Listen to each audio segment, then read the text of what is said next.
The lights of the CNN studio burned bright as conservative commentator Candace Owens gripped the edges of her seat, her usual confidence visibly shaken. Across from her, Congresswoman Jasmine Crockett leaned forward, her eyes locked on Owens like a prosecutor who had just revealed her winning evidence.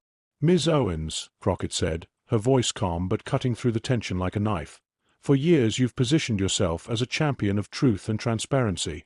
But today, I have documentation that tells a very different story about who's really funding your message."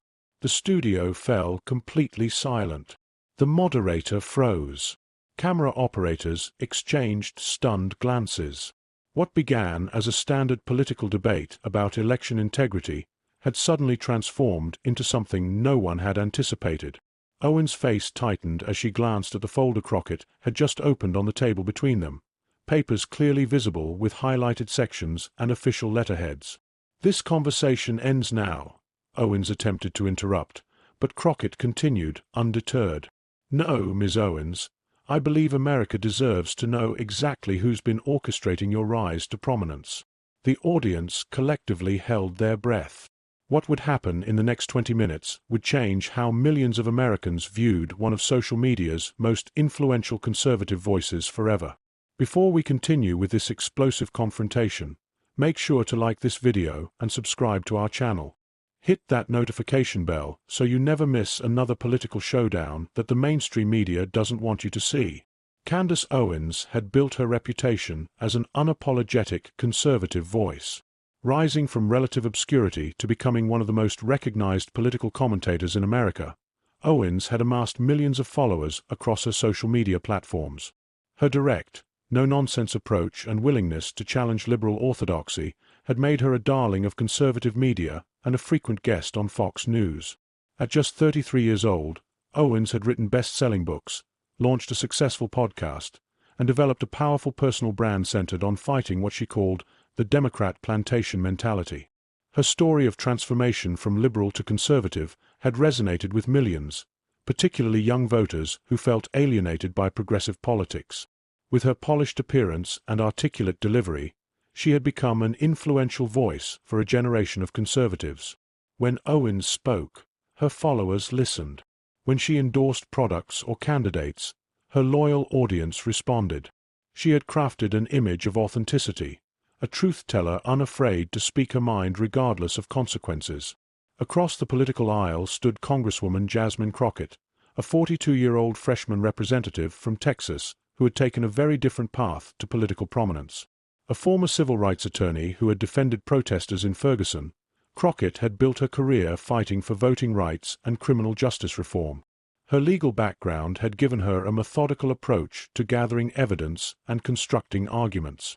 Unlike Owens' rapid rise to fame, Crockett had spent years in courtrooms and community organizing before entering politics. She hadn't sought the spotlight, but rather had been thrust into it through her passionate advocacy and effectiveness as a legislator. What the CNN audience didn't know, what no one except Crockett's closest advisors knew, was that for the past 6 months, the Congresswoman had been meticulously investigating the financial structure behind Owens' media empire. She had filed Freedom of Information requests, tracked down former employees, and followed a complex trail of dark money that had funded Owens' rise to prominence. The CNN debate was supposed to focus on election integrity and voting rights, an important but predictable topic. But Crockett had been waiting for the perfect moment on national television to reveal what she had discovered. Candace Owens presents herself as a self-made success story, one former conservative think tank employee had told Crockett on condition of anonymity. But there's a network of billionaire donors who created her, who script her talking points, who coordinate her attacks. The public has no idea. As the two women had taken their seats in the CNN studio that evening, Owens had appeared completely confident, even dismissive of her opponent.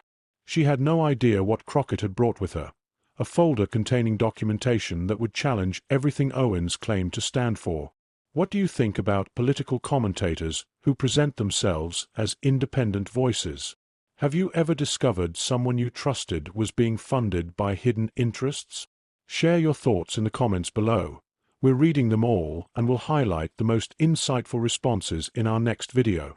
The CNN studio, usually a place of controlled political theater, had transformed into a courtroom-like setting, with Crockett assuming the role of prosecutor and Owens suddenly finding herself on the defensive. "Let me be specific about what I've found, Ms. Owens," Crockett began, her voice measured and deliberate. "While you've repeatedly claimed that your platform is independent and grassroots supported, these financial records tell a different story." The Congresswoman pulled out the first document from her folder. "This is a tax filing from the Heritage Foundation showing transfers of $1.2 million to your media company over the past 3 years, designated specifically for message alignment and coordinated communication strategy." Owens shifted in her seat. "Many organizations support my work because they believe in what I stand for. There's nothing inappropriate about—" "I'm not finished," Crockett interrupted calmly. "These aren't simple donations or speaking fees. These are payments contingent on you promoting specific talking points." She slid another document across the table. "This email chain between your management team and 3 separate super PACs outlines how your social media posts were pre-approved and timed to align with political advertising campaigns." The moderator, David Axelrod, attempted to regain control. "Congresswoman Crockett, we were scheduled to discuss election integrity." "This is about integrity, Mr. Axelrod," Crockett responded without taking her eyes off Owens. "Ms. Owens has built her brand on authenticity and independence, telling her followers that she speaks her truth regardless of consequences. But these documents show her positions are literally purchased." Owens' composure began to crack slightly. "You're taking things out of context. Every political commentator has relationships with organizations that share their values." "Context is exactly what I'm providing," Crockett countered, pulling out another document.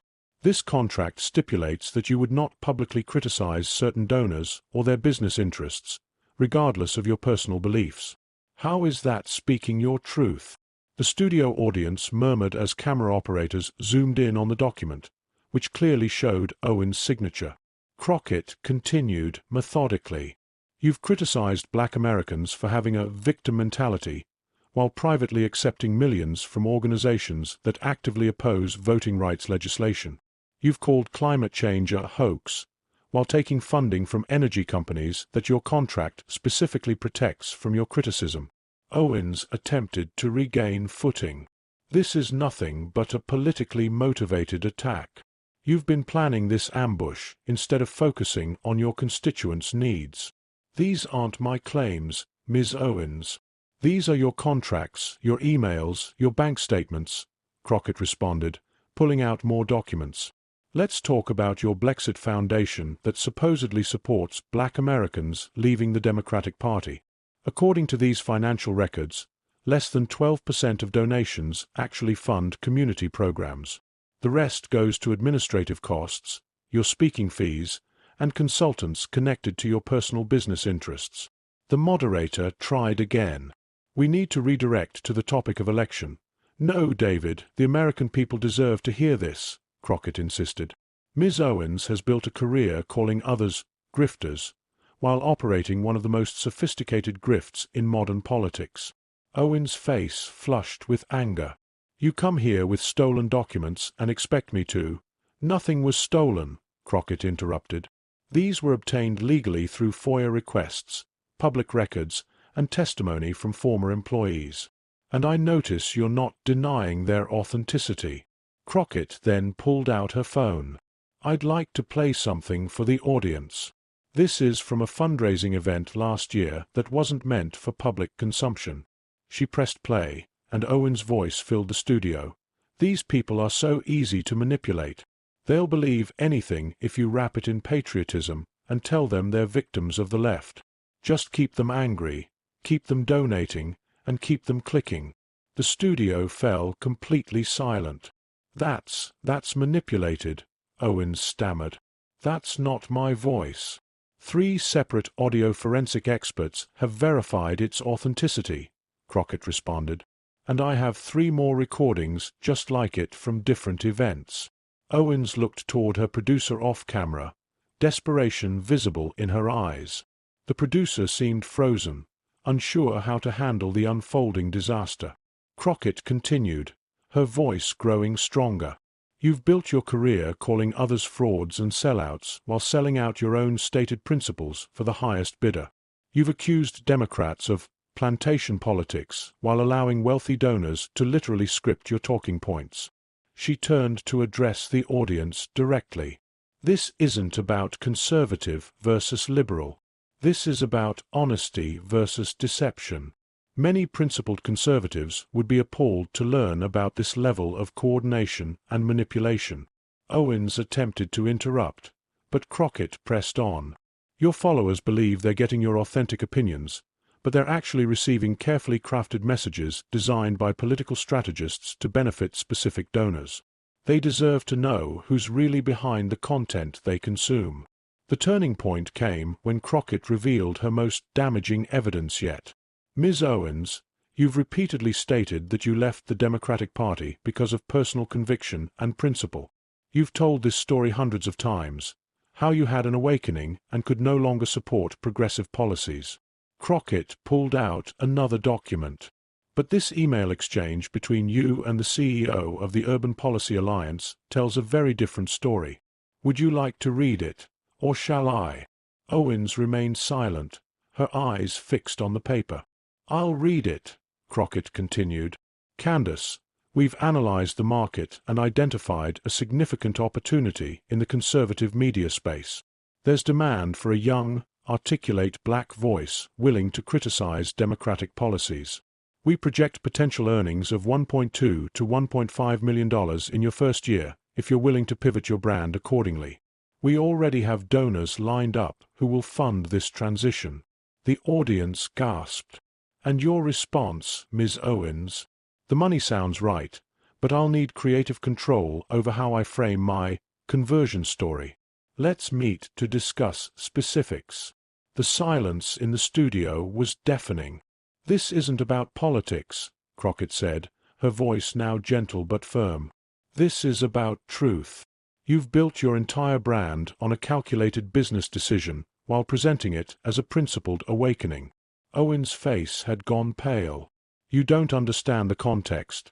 I understand perfectly, Crockett interrupted. You saw an opportunity to make money by telling people what they wanted to hear. There's nothing inherently wrong with being a conservative voice. There are many principled conservatives who genuinely believe in their positions. But you manufactured a conversion narrative to access a lucrative market. Axelrod, seemingly unable to control the direction of the conversation, asked weakly, Ms. Owens, would you like to respond to these allegations? Owens' composure, typically unshakable, had completely dissolved. This is a hit job. The left is afraid of strong black conservative voices. No one is attacking you for being conservative, Crockett responded. I'm questioning your authenticity. These are your words, your contracts, your bank statements. She turned to address the audience again. Think about how many people have followed Ms. Owens' example, believing they were supporting someone who had the courage to change her mind based on principle. Think about the donations, the book sales, the speaking fees, all based on a marketing strategy. The camera panned to audience members, many of whom appeared stunned, some nodding in agreement with Crockett. Then came the moment that would be replayed on news networks for weeks. Crockett pulled out one final document. This is perhaps the most troubling revelation, she said solemnly. While you've publicly criticized Black Lives Matter leaders for their financial practices, calling them grifters and frauds, your own foundation has been operating in an eerily similar manner. She handed the paper to Axelrod. This internal audit shows that your Blexit Foundation spent 78% of its funds on administrative costs, including $1.3 million in consulting fees to a company owned by you. Axelrod's eyebrows raised as he scanned the document. Ms. Owens, these are serious allegations. Owens stood up abruptly. I don't have to sit here and be ambushed. This was supposed to be a debate about election integrity. It is about integrity, Crockett replied calmly. Just not the kind you wanted to discuss. What happened next shocked everyone in the studio.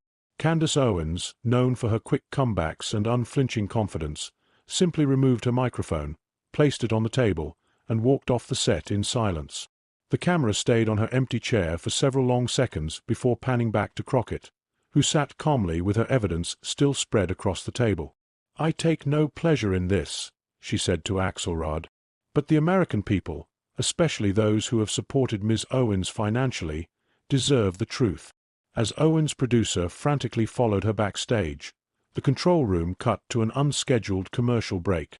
But the damage was done. Within minutes, clips were already circulating on social media. Hashtag Owens exposed and hashtag Crockett receipts were trending nationwide. The aftermath of the confrontation was swift and far-reaching. CNN's viewership numbers for the segment broke records as millions watched the replay.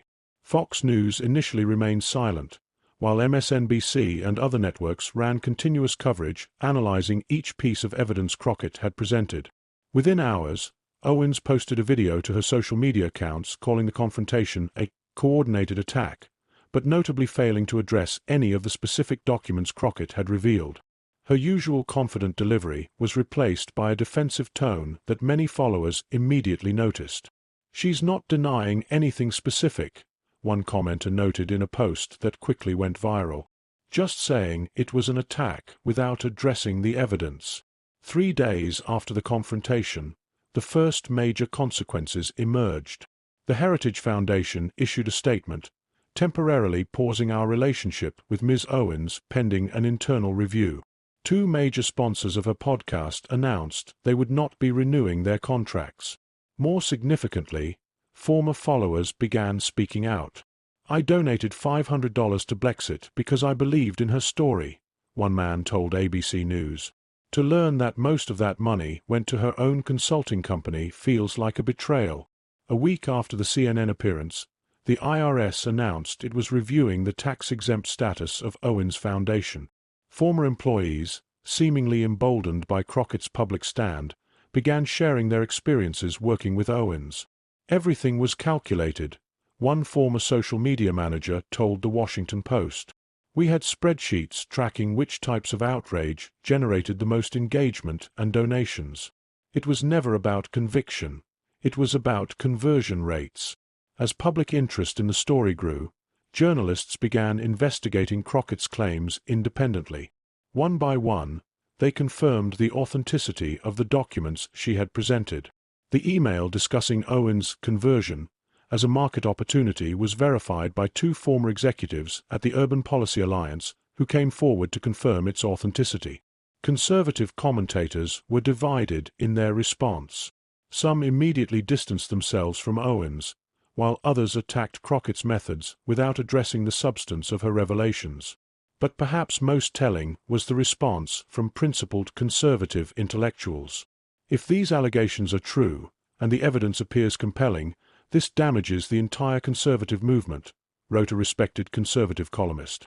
"Our ideas should stand on their merit, not on manufactured personalities or strategic positioning." 2 weeks after the confrontation, Owens announced she was taking a break from public life to be with family. Her podcast went on indefinite hiatus, and her social media accounts fell silent. For Crockett, the aftermath brought both acclaim and challenges. While many praised her methodical exposure of what appeared to be a sophisticated deception, she also faced intense criticism and even threats from Owens' most devoted followers. In her first interview after the confrontation, Crockett explained her motivation. "This wasn't about attacking conservative ideas. There are many sincere conservatives with whom I disagree but respect. This was about exposing inauthenticity that harmed the very people who trusted Ms. Owens most, her followers." When asked if she regretted her approach, Crockett was reflective.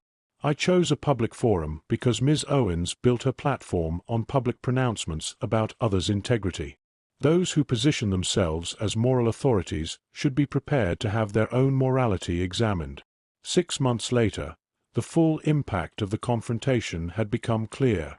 Owens' influence had significantly diminished, though she had begun a cautious return to public life with a markedly different approach, less combative, more policy-focused, and with conspicuously more transparent disclosures about her funding sources. More broadly, The confrontation had sparked a national conversation about authenticity in political commentary. Several major networks implemented new disclosure requirements for their contributors regarding financial relationships with political organizations. In perhaps the most significant development, a bipartisan bill was introduced in Congress requiring greater transparency from political foundations and media personalities receiving funding from political action committees, informally dubbed the Owens Disclosure Act. Sometimes it takes one moment of truth to change an entire system, political analyst David Axelrod reflected in a CNN special a year after the confrontation. What Congresswoman Crockett did that day wasn't just about exposing one commentator.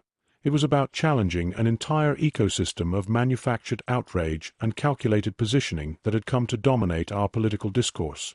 For ordinary Americans, particularly those who had followed Owens devotedly, the revelation had prompted painful but necessary reflection. "I feel foolish for not seeing it," one former supporter told CNN. "But it's also made me more careful about who I trust now. I look for consistency over time, not just who makes me feel good about my beliefs." The confrontation between Crockett and Owens would be studied in journalism schools and political science programs for years to come, a textbook example of how careful research and methodical presentation could cut through even the most carefully crafted public persona. In her final interview on the subject, Crockett was asked what she hoped people would take from the experience. "Question everything," she said simply. "Not just those you disagree with, but especially those you agree with. Ask who benefits from the narrative being presented to you. Follow the money. Demand evidence. And remember that in politics, the most appealing stories are sometimes the ones we should scrutinize most carefully." She paused, then added, "And never underestimate the power of one person with documents and determination to speak truth to power, no matter how influential that power may seem." If you've made it to the end of this video, you've witnessed one of the most significant confrontations in recent political media. The ripple effects are still being felt throughout the political landscape today. Don't forget to like this video, subscribe to our channel, and hit that notification bell so you never miss another groundbreaking political analysis. The truth matters, and sometimes it takes courage to reveal it. Share this video with someone who needs to see it, and join us next week for another deep dive into the stories the mainstream media won't tell you.